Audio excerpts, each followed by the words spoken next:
नाम है गोपी उदो संवाद। इस प्रसंग में केवल और केवल प्रेम ही प्रेम है। अभी तक हमने इतनी कथाएं सुनी, किसी में राजनीति, किसी में युद्ध, किसी में आक्रमण, किसी में कुछ, पर इसमें प्रेम ही प्रेम। और ये भागवत जी का हृदय बताया गया है। जैसे मनुष्य के शरीर में अगर हृदय चलना बंद हो जाए तो ऊपर, तो जैसे सबसे ज्यादा महत्वपूर्ण अंग ये है, वैसे ही बताते कि भागवत जी का हृदय बताया गया है इस प्रसंग को। तो महाराज इस प्रसंग को बड़े भाव से सुनिए तो ही समझ आएगा। कहते हैं कि एक दिन ठाकुर जी मथुरा की सबसे ऊपर की अटारी पे खड़े हैं। अटारी पे खड़े हैं तो वहां एक बड़ी सी खिड़की लगी है और महाराज उस खिड़की से पूरा वृंदावन दिखाई देता। ऐसे हमारे घरों में होती ना, सबसे ऊपर की खिड़की से पूरा गांव दिखे।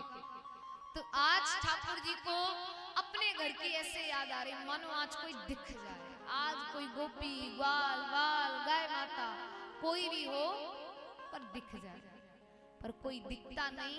और ठाकुर जी भाव में ऐसे भूले कि ठाकुर जी कहने लगे, अरे ये तो वही समय है जब मैं मधुमंगल तन सुखा मन सुखा गाय चरा के आते थे।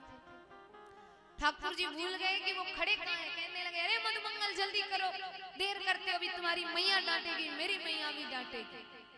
इतना कहते ही ठाकुर जी का ध्यान भटकता है। ठाकुर जी कहने लगे, मैं कहाँ खड़ा हूँ, मधुमंगल तन सुखा सबसे इतने दूर, यशोदा मैया से इतनी दूर। और ठाकुर जी मुंह छिपा के जोर जोर से रोने लगते हैं, हिचकियां बंद रही। जब ठाकुर जी जोर जोर से रोए तो उसी महल में ठाकुर जी के सबसे प्रिय मित्र उद्धव जी रहते थे।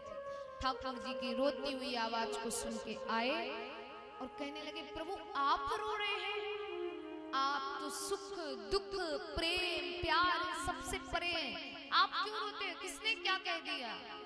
ठाकुर जी कहते, उद्धव मुझे अपने ब्रज की बहुत याद आ रही है, मुझे अपनी यशोदा मैया की बहुत याद आ रही है। यशोदा मैया जैसी मैया मुझे युगों युगों तक नहीं मिलेगी। मैंने एक ढंग का काम नहीं किया कि उसको खुशी मिले, पर फिर भी वो यशोदा मैया का प्रेम घटने की जगह दिन प्रतिदिन बढ़ता गया। उद्धव जी कहते, प्रभु आप रोते हो, अरे रोना बंद करो। ठाकुर जी कहते, मुझे अपने नंद बाबा की बहुत याद आती है। पता है उद्धव, मैं आज दावे से कह सकता हूँ कि जब से मैं यहाँ मथुरा आया हूँ तब से मेरे नंद बाबा ने जूतियां नहीं पहनी हुई, क्योंकि नंद बाबा जानबूझ के जूतियां नहीं पहनते थे कि अभी कन्हैया आएगा और सर पे जूतियां रख के कहेगा, अरे बाबा आपने जूतियां नहीं पहनी, अभी मैया डांटेगी, तब जूतियां पहनते थे। और जब से मैं मथुरा आया हूँ उनने जूतियां नहीं पहनी। इससे ज्यादा दुख मैंने अपनी उन गोपियों को दिया। पता है उद्धव, एक दिन यशोदा मैया मुझसे कहने लगी कि कन्हैया तुम उन गोपियों के घर चोरी करते हो, वो गरीब हैं, दूध माखन बेच के उनके घर का खर्च उठता है, तो तुम वही चुरा लेते हो। तुम्हें उनके घर कुछ दिन माखन चुराने नहीं गया। तो वो गोपियां मेरी यशोदा मैया से आके कहती हैं, अरे यशोदा कन्हैया क्या तेरा ही बालक है, हमारा कुछ नहीं लगता। अरे माखन चुराता है तो चुराने दो, पर ये कभी मत कहना कि हम गरीब हो जाएंगे, ये हमारे घर आएगा तो हम दुनिया के सबसे बड़े अमीर हैं अगर ये हमारे पास है। इससे ज्यादा दुख तो मैंने अपनी राधा को दिया। ठाकुर जी कितनी देर तक राधा राधा राधा राधा कहते हुए रोते रहे। उद्धव जी कहते, प्रभु आप ये रो रहे हैं, इससे अच्छा तो आप उन अनपढ़ गंवार गोपियों को जाके समझा दें। और जैसे ही अनपढ़ गंवार कहा, ठाकुर जी समझ गए कि ये समय सही है उद्धव जी को प्रेम तत्व के बारे में समझाने को, क्योंकि उद्धव जी ज्ञान को महत्व देते हैं और ठाकुर जी जो है वो प्रेम को महत्व देते हैं। ठाकुर जी कहते हैं, अगर वो अनपढ़ गंवार हैं, समझाना है तो तुम जाके समझा दो, तुमने तो देवताओं के गुरु बृहस्पति जी से शिक्षा ली। उद्धव जी को अपने ज्ञान पे भरोसा, कहते मैं जाके समझा दूंगा। ठाकुर जी से कहते, पत्र में लिखो, रोना धोना प्रेम प्यार सब छोड़ो, मन ज्ञान मार्ग पे लगाओ। महाराज ज्ञान का पत्र लिखवाया। अब उद्धव जी जो है वो पत्र लेके जाने लगे। ठाकुर जी कहने लगे ऐसे मत जाओ, मेरा मुकुट पहन के, मेरे कुंडल पहन के, मेरी पोशाक पहन के जाओ। बोले उनकी यहाँ क्या आवश्यकता? बोले अगर तुम मेरे कुंडल, मेरे मुकुट पहन के जाओगे तो गोपियों को लगेगा शायद कन्हैया आ गया, तो वो तुम्हारी तरफ देखेंगी, वरना ब्रज की गोपियां तुमसे बात करना तो दूर तुम्हारी ओर देखेंगी भी नहीं। तब ठाकुर जी के वस्त्र पहनते, मुकुट कुंडल सब पहनते उद्धव जी जाते हैं। वृंदावन में प्रवेश करे तो यमुना किनारे कुछ गोपियां जल भर रही थी। उद्धव जी उनसे कहते कि हमें नंद बाबा के घर जाना है। उनके घर का रास्ता देखा क्या? उनके घर का रास्ता बताओगे? गोपियां कहती हैं तुम मथुरा से आए हो ना, क्योंकि मथुरावासी यहाँ के नंद बाबा का घर पूछते, वरना प्रत्येक ब्रजवासी को पता है कि नंद बाबा का घर कौन सा है। वो कहते रास्ता बताओगे? वो कहते ये जो जल देख रहे हो ना रास्ते में, इस जल को देखते देखते चले जाओ। ये जल जहां जाके रुकेगा वही नंद बाबा यशोदा मैया का घर है। और हे पथिक, इस जल को साधारण जल मत समझना। ये जब से नंद बाबा यशोदा मैया कन्हैया गए हैं तो वो रोते गए, वो उनके अश्रु जल बह रहे हैं। उस जल को देखते देखते गए, जहां जाके वो जल रुकता है वहां आवाज लगाते नंद बाबा यशोदा मैया बाहर आई। वहां से एक दुबला पतला व्यक्ति बाहर आता है, कहता है कहो क्या बात है? उद्धव जी कहने लगे माफ करना मैं आपको पहचाना नहीं, क्या आप ही नंद बाबा हैं? असल में वो नंद बाबा ही थे। कहते हाँ मैं ही नंद बाबा हूं, कहो। उद्धव जी कहने लगे लेकिन कृष्ण ने जो वेशभूषा बताई थी आप उससे तो बिल्कुल मेल नहीं करते। नंद बाबा बिना कुछ कहे घर में ले जाते हैं, बैठाते हैं, कहते बैठो मैं भोजन का प्रबंध करके आता हूँ। घर में नहीं है, प्रबंध करके आता हूँ। क्योंकि जब से ठाकुर जी गए थे तब से नंद बाबा यशोदा मैया के रसोई घर में कभी भोजन नहीं बना, मकड़ी के जाले पड़े। वार्तालाप हुआ, पीछे से यशोदा मैया दौड़ी दौड़ी आई, अरे कन्हैया तू आ गया। नंद बाबा कहने लगे कन्हैया नहीं आया, उसका मित्र आया है उसका संदेश लेके।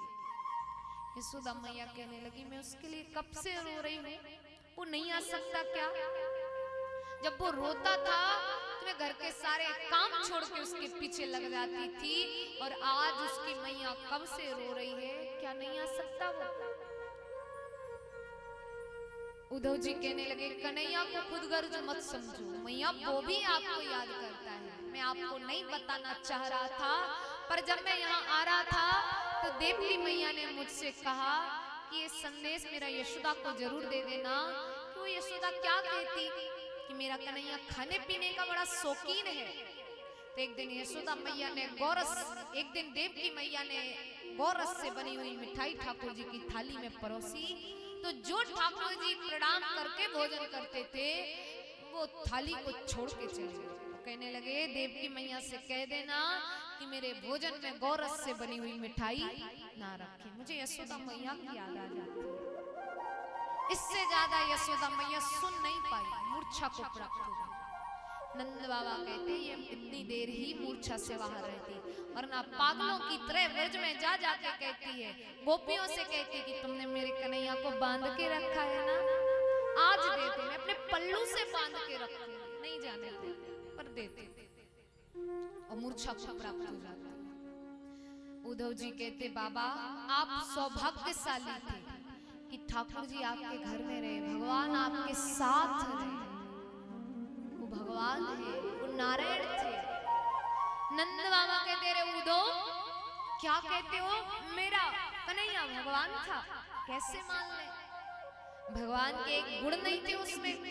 तुम्हारे भगवान कहते कि झूठ मत बोलो, चोरी मत करो। मेरा बालक झूठ बोलता था, बात बात पे चोरी करता था घर घर में, कैसे मान ले वो भगवान था?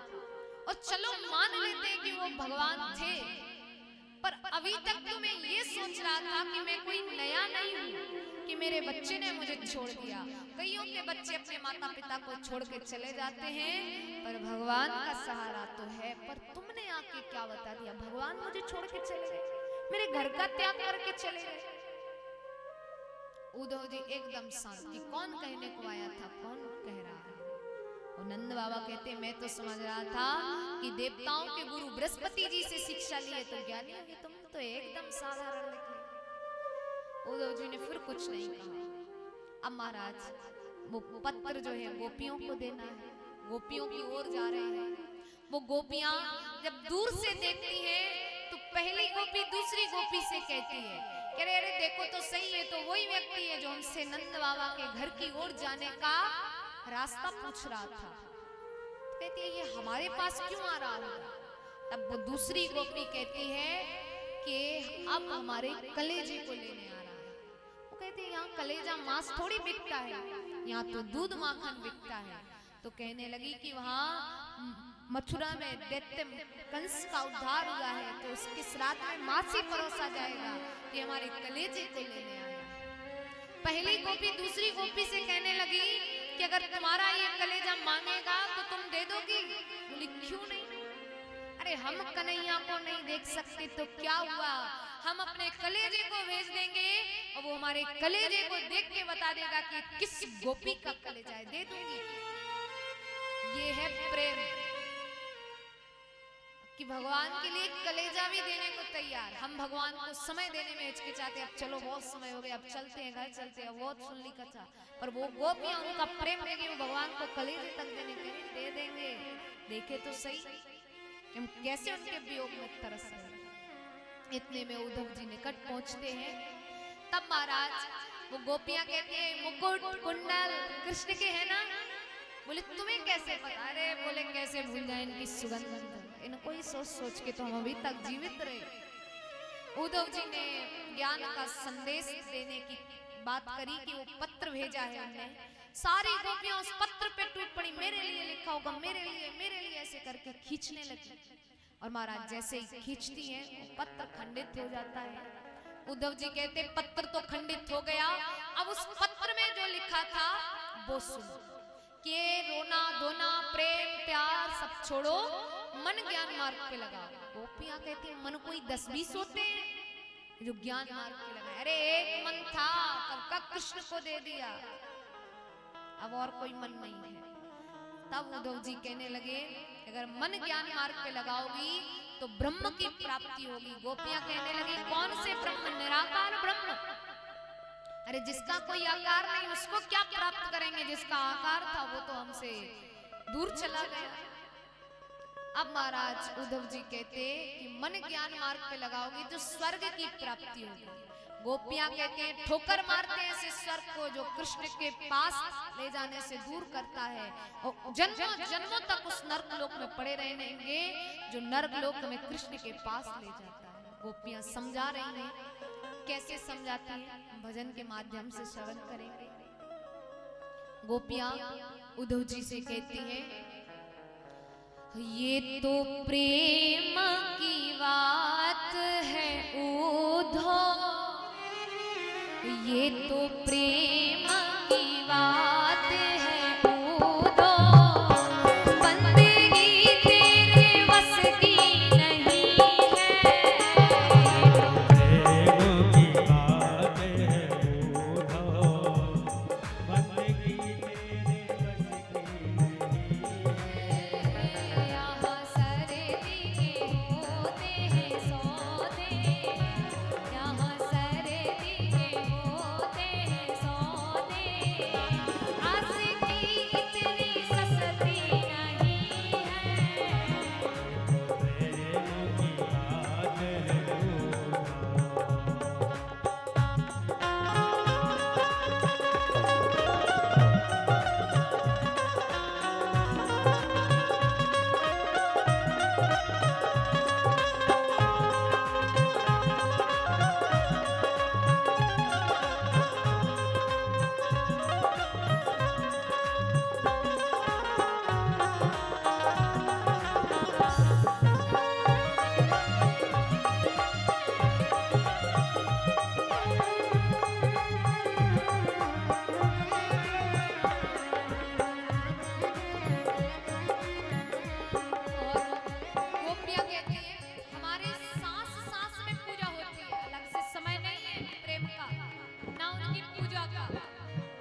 हेलो फ्रेंड्स, कॉलेज के ऑफिस